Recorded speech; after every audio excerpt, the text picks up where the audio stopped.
अस्सलाम वालेकुम नाजरीन, मैं हूं आपकी मेज़बान सम्या। नाजरीन, आज मेरे साथ एक ऐसी लड़की मौजूद है जिसको जॉब के झांसे में फंसाकर गलत काम करवाए जाते हैं। जो भी माजरा हुआ हम इनसे जानते हैं। अस्सलाम वालेकुम। वालेकुम सलाम। मेरा नेम सहर है और मैं भावल नगर से बिलोंग करती हूँ। मेरी एज 20 ईयर है। मैं अपने घर से यहाँ स्टडी के लिए आई थी लाहौर में। जब मैं यहाँ लाहौर में आई हूँ, मेरे घर वाले इतना सपोर्ट नहीं मुझे कर सकते थे। मेरी पुअर फैमिली से मैं बिलोंग करती हूँ। मैं यहाँ पे अपनी स्टडी भी कंटिन्यू करना चाहती थी और पार्ट टाइम जॉब भी करना चाहती थी। और जब मैं यहाँ पे जॉब के लिए आई हूँ, जॉब की तलाश में गई हूँ, मुझे बस स्टॉप पे एक लड़की मिली है जिसका नाम आकाशा था।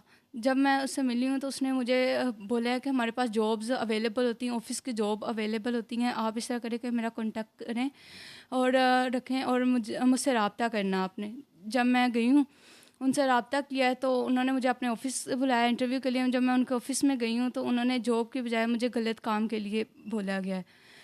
तो पहले तो मैं कंफ्यूज हो गई, पहले रुक गई। इसके बाद जब उन्होंने मुझे लालच दिया कि इसमें पैसा बहुत ज़्यादा, इतनी जल्दी तुम पैसा भी नहीं कमा सकती, इससे तुम अपने फैमिली को भी सपोर्ट कर सकती हो, अपनी स्टडी भी कंटिन्यू कर सकती हो।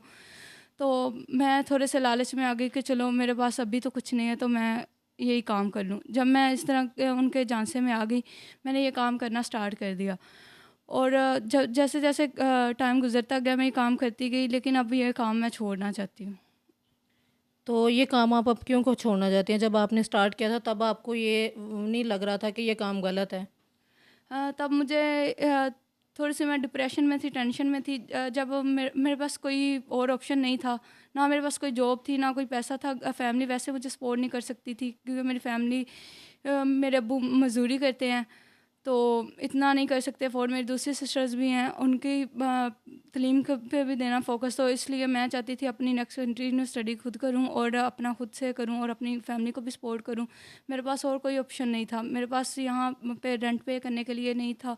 और यहाँ पे आपको पता, जब एक इलाके से दूसरे इलाके में आया जाए तो आपको पता अपनी इलाके की बात और होती है। जब किसी और आप आ जाएं सिटी में तो आपको पता मैनेज करना मुश्किल हो जाता है। तो अब आप ये काम क्यों छोड़ना चाहती हैं? अच्छे पैसे कमा रही हैं। मैं काम ये इसलिए छोड़ना चाहती हूँ क्योंकि मुझे ये काम अच्छा नहीं लगता। मैं सोचती हूँ कि अगर मेरी फैमिली को इस बारे में पता चले तो कितने हर्ट होंगे। मेरे वालिदैन ने इतनी मेहनत करके मुझे यहाँ तक भेजा है, यहाँ तक खड़ा किया। अगर उनको इस बारे में पता चलता है तो कितना बुरा फ़ील करेंगे। और आसपास के लोगों को अगर पता चलता है इसके बारे में तो बहुत ज़्यादा बदनामी होगी। अब मैंने सोचा है कि मैं ये काम नहीं करूँगी, पैसा थोड़ा कमा लूँगी लेकिन इज़्ज़त का कमा लूँगी। अब आप ये काम छोड़ना चाहती हैं तो प्रॉब्लम क्या है?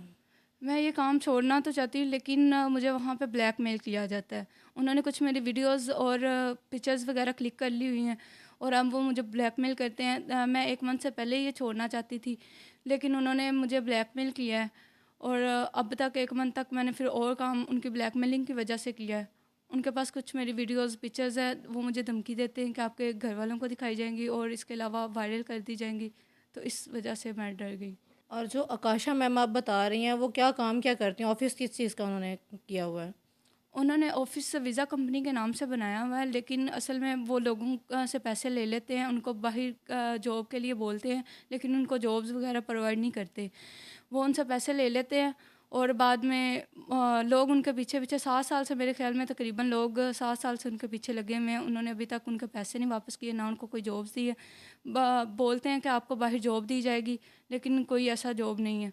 उन्होंने सामने दिखाने के लिए वीज़ा कंपनी बनाई है, जबकि इलीगल धंधा कर रहे हैं वो। तो उनका ऑफिस कहाँ पे है? उनके ऑफ़िस पहले उनका ऑफ़िस मिनी मार्केट में था, लेकिन अब उनका हर मंथ, हर 2 मंथ के बाद वो ऑफ़िस चेंज करते रहते हैं। वो इलीगल इस तरह काम करते हैं तो ज़ाहिर-सी बात है अपना ऑफ़िस वगैरह चेंज करते रहते हैं। बहुत सारे लोग उनके पीछे होते हैं, पैसे वगैरह डिमांड करते हैं, उनके पैसे जो होते हैं देने होते हैं, वो इसलिए अपना ऑफ़िस चेंज करते रहते हैं। जो ज़्यादा पैसों के लिए अफ़ोर्ड करता है कि जिन्होंने पैसे दिए होते हैं वीज़े के लिए, अगर उनके पैसे ना दें तो काशा कुछ लड़कों को खुद अपनी तरफ माइल कर लेती है। और जो ना लेके झांसे में आए इस तरह, फिर उनको हम जैसी लड़कियों को करके ब्लैकमेल उनके साथ बोलती है गलत काम करने के लिए। फिर इस तरह उनको भी ब्लैकमेल किया जाता है और हमें भी ब्लैकमेल किया जाता है। तो आपने पुलिस कंप्लेन नहीं की? मैं पुलिस कंप्लेन करना चाहती थी लेकिन असल में प्रॉब्लम ये थी कि मेरी फैमिली को इस बारे में नहीं पता और मैं नहीं चाहती कि मेरी फैमिली तक ये बात जाए। मेरी फैमिली अगर ये सुनेगी तो मेरे ख्याल में बहुत बैड इफ़ेक्ट होगा। और आपको पता है आजकल के माशरे के हालात, और कोई भी बात, पहली बात है सुनता नहीं है, और अगर हो आपके पास कुछ पैसा हो तो उसके बाद ही आपका कोई काम हो सकता है। तो मैं चाहती थी अगर मतलब कि मेरी फैमिली को भी ना पता चले, लेकिन अब मैं जैसे तैसे करके अब हिम्मत करके थोड़ी सी मैं आपके पास आई हूँ। जी नाजरीन, तो आपने गुफ्तगू मुलाहजा की है। तमाम सिक्योरिटी अदारे को से गुजारिश है कि इस बच्ची को इंसाफ दिलाया जाए, इस बच्ची की मदद की जाए ताकि इस बच्ची के साथ गलत ना हो। इसी के साथ इजाज़त दीजिएगा। अल्लाह निगहबान।